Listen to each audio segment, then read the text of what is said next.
Don't wear those dreams on your sleeve. Like your heart, they must be stored inwardly, kept under lock and key, because that's how you get what you need, by not following dreams. Don't express emotion if the notion clasps at your throat. You're a bloke. You store the feelings which flutter the belly, cramp up the chest, or make you feel less. Compress and wrap them in the disguise of aggression. You see, this isn't intelligence in recession, because it's socially unnerving if you start discussing emotional unease, or how you suffer brain freeze in a situation of confrontation, because you're unable to request or relay peacefully your wants, needs, or desires to flirt with dreams. Instead, your words could scatter aggressively, splattered in the manner of, "Fuck you, do you want a piece of me? Yeah, it's time to man up, son.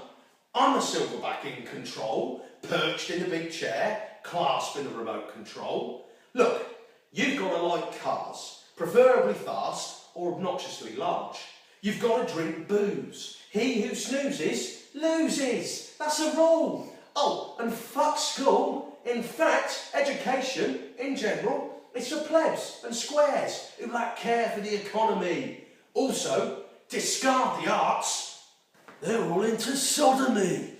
A man doesn't need a creative release, please. Life's all about wealth in the bank, not self-worth or wealth in the think tank. You're a man, my son. Emotional intelligence is of little relevance.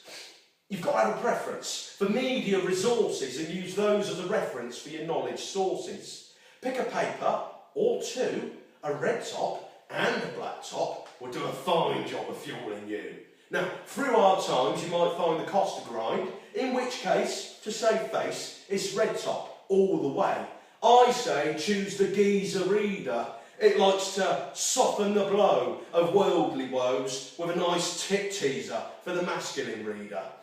Now, La Liga is arguably the best league in the world, or maybe the Bundesliga, but either way, it ain't Serie A.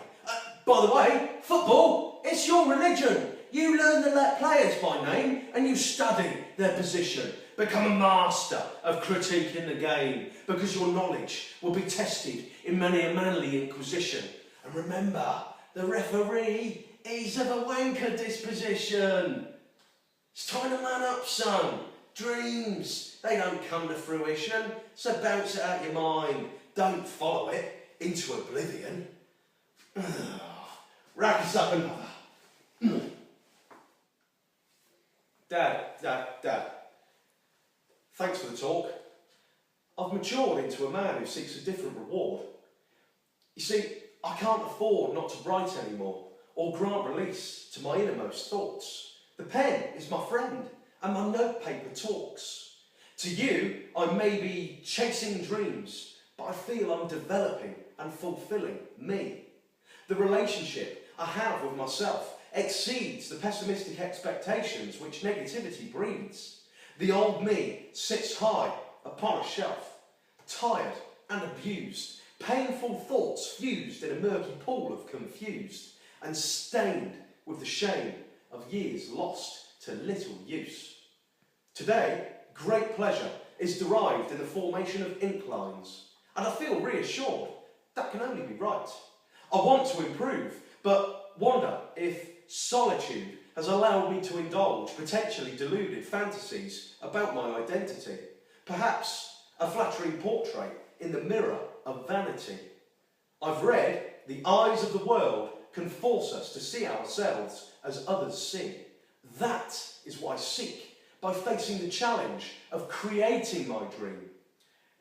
Dad, our opinions of life may differ and conflict.